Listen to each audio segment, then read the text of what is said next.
আজ আমি এখানে রান্না করছি সিম আলু টমেটো দিয়ে মাছের ঝোল। শীতকালীন সময় কিন্তু সবজি খেতে কিন্তু বেশ ভালো লাগে, আর তার সাথে যদি মাছ হয় তাহলে তো কোনো কথাই না। তাহলে এভরিওয়ান, আসসালামু আলাইকুম। সবাই কেমন আছেন? আশা করি সবাই ভালো আছেন। তো চলুন ভিডিওটি শুরু করা যাক। আমি এখানে মাছটা ভেজে নেব। তার জন্য কিন্তু হলুদ মরিচ লবণ দিয়ে আগে থাকতে আমি ম্যারিনেশন করে রেখেছিলাম। এখন লাল লাল করে উল্টে পাল্টে একেবারে লাল লাল করে ভেজে নিতে হবে।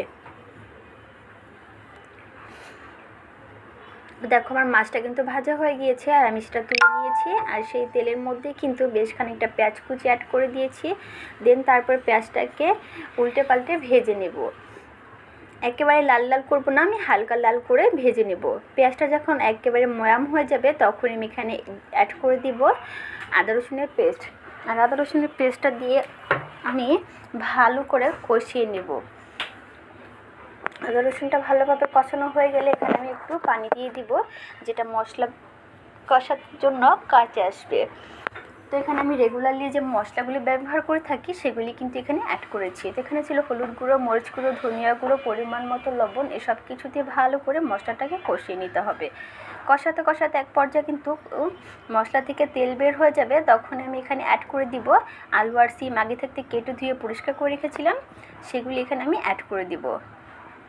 দেন তারপরে এটাকে ভালোভাবে কোনো পানি ছাড়াই 2 মিনিট আমি এইভাবেই রান্না করে নেব। তারপরে কষানো হয়ে গেলে আমি এখানে অল্প পরিমাণে পানি অ্যাড করে দেব। দেন তারপর আবার একটু নাড়াচাড়া দিয়ে ঢাকনা দিয়ে ঢেকে রেখে দেবো বলক আসা পর্যন্ত।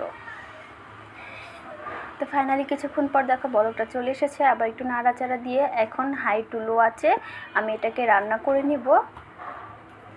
প্রায় 8-10 মিনিটের মতো আমি ঢাকনা দিয়ে ঢেকে রেখে দিলাম। কিছুক্ষণ পর দেখো ভালোভাবে আবার একটু নাড়াচাড়া দিয়ে দিচ্ছি। আর আমি কিন্তু দেখে নিচ্ছিলাম যে আলু আর সিমটা কি কতটুকু সেদ্ধ হয়েছে। তো এটা কিন্তু 80%-এর মতো কুক হয়ে গিয়েছে। তখন আমি এখানে অ্যাড করে দিব পানি।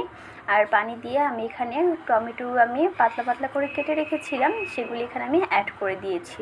দেন তারপর একটু নাড়াচাড়া দিয়ে আবার বলক আসা পর্যন্ত অপেক্ষা করে নিতে হবে। তো কিছুক্ষণ পর বলকটা চলে এসেছে। তারপর একটু নাড়াচাড়া দিয়ে এখন আমি ভেজে রাখা মাছগুলি এখানে অ্যাড করে দিব। তারপর একটু নাড়াচাড়া দিয়ে আবার আমি প্রায় 6-7 মিনিটের মতো এটাকে রান্না করে নিব। তাহলে ঝোলটাও শুকিয়ে যাবে আর মাছটাও কুক হয়ে যাবে।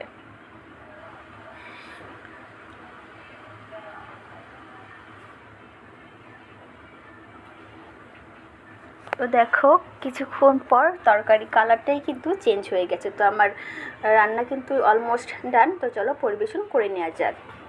তো আস্তে আস্তে কিন্তু আমি একটা প্লেটে সার্ভ করছি।